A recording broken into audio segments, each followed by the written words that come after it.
स्वतंत्र भारत में खाद्य सुरक्षा सुनिश्चित करने के लिए हरित क्रांति के प्रति हार्दिक आभार। परंतु यहाँ पोषण सुरक्षा वास्तविकता से काफी दूर और वर्षों से उपेक्षित होने के कारण जीवन शैली संबंधी रोग व कुपोषण हमारे सामने समस्या बनकर खड़े हैं।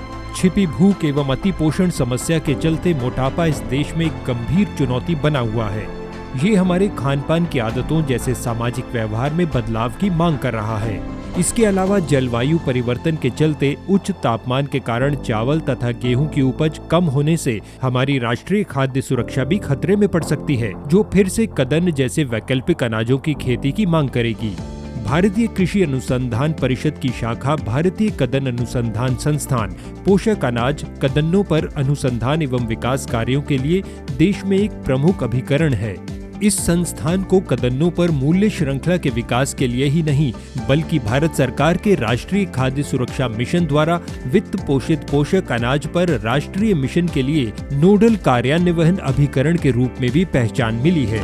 ICAR Indian Institute of Millets Research is a premier institute in this country looking after research and development of millets. It has developed various products, technologies and various related aspects for millets. Looking into the vast contributions made by IIMR, ICAR has recognized Indian Institute of Millets Research with Sardar Patel Outstanding ICAR Institute Award in 2018. इस संस्थान के अनुसंधान एवं विकास ने मूल्यवर्धन के द्वारा कदन्नों की मांग बढ़ाकर देश में कदन्नों के पुनरुद्धार परिसंघ का नेतृत्व किया है। अतः ये संस्थान केवल प्रयोगशाला से खेत एवं खेती से पकवान तक ही सीमित नहीं है, बल्कि देश की प्रमुख पोषण संबंधी समस्या का समाधान भी कर रहा है। संस्थान में पोषक अनाज पर मूल्य वर्धित प्रौद्योगिकियों का समृद्ध भंडार है, जिनका उद्यमों के द्वारा व्यवसायीकरण सक्षम है। पिछले कुछ समय से भारत सरकार सार्वजनिक वित्त पोषित संस्थानों के माध्यम से प्रौद्योगिकियों के व्यवसायीकरण को सहयोग प्रदान करने हेतु प्रयासरत है। ऐसे ही एक प्रयास के माध्यम से गठित इस संस्थान में स्थित नीलान नामक एक गैर लाभकारी संस्था के द्वारा पोषित टेक्नोलॉजी बिजनेस इंक्यूबेटर, जिसे अब न्यूट्रीहब ब्रांड के नाम से जाना जा रहा है।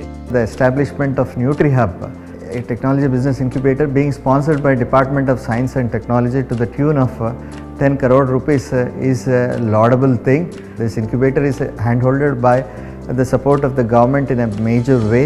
RKVY Raftar is another feather in our cap where we could garner support in strengthening this technology business incubator.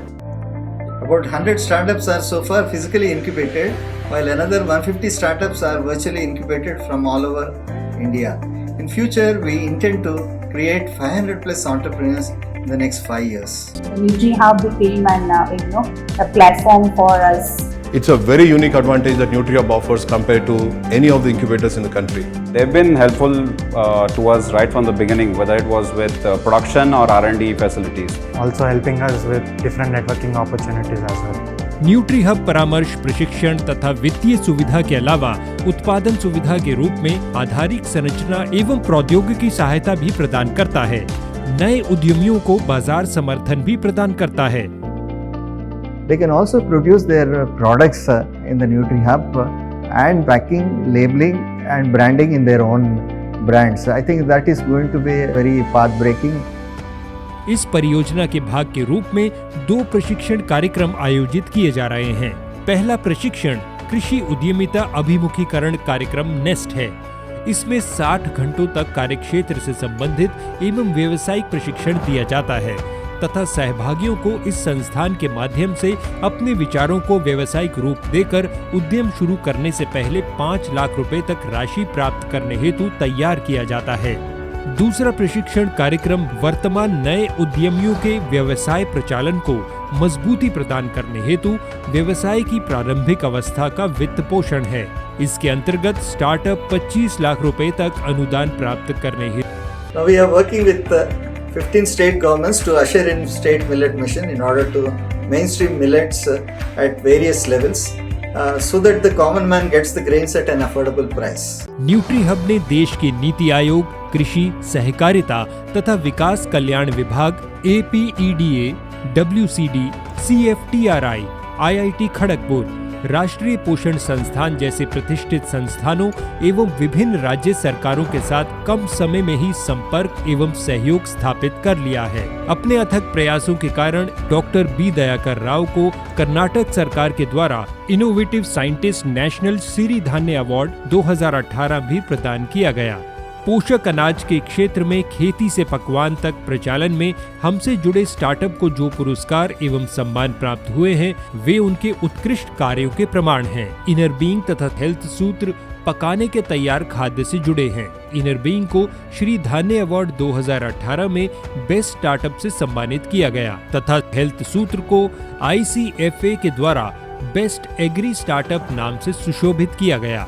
M for millets तथा बोइन पैलीज एग्रो फूड अपने कदन व्यंजनों के साथ राज्य सरकार के संस्थानों में सेवाएं प्रदान कर रहे हैं तथा प्रतिवर्ष उनका राजस्व करोड़ों रुपए से ज्यादा हो रहा है। अहोबिलम फूड्स अपने कदन रेस्टोरेंट के खुदरा श्रृंखला का विस्तार कर रहा है एवं प्रतिवर्ष 1 लाख से ज्यादा ग्राहकों को सेवाएं प्रदान कर रहा है। गौ भारती तथा सर्वश्री रोवन एग्रो नेचर कदन्नों के प्राथमिक प्रसंस्करण से जुड़े हैं। परफुरा टेक्नोलॉजीज प्राथमिक तथा माध्यमिक प्रसंस्करण मशीनें उपलब्ध कराता है। मीगो तथा रिगडम खाने के तैयार स्वस्थ स्नैक्स तैयार करते हैं।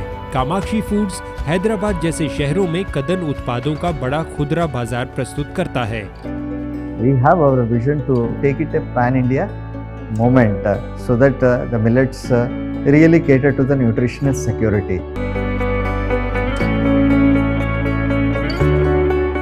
अपने मूल संस्थान के पदचिन्हों पर आगे चलते हुए न्यूट्री हब भारतीय कदन अनुसंधान संस्थान के पोषण सुरक्षा के लक्ष्य को आगे बढ़ाएगा तथा गरीब कदन किसानों की आय सुरक्षा बढ़ाने हेतु सहायता प्रदान करेगा।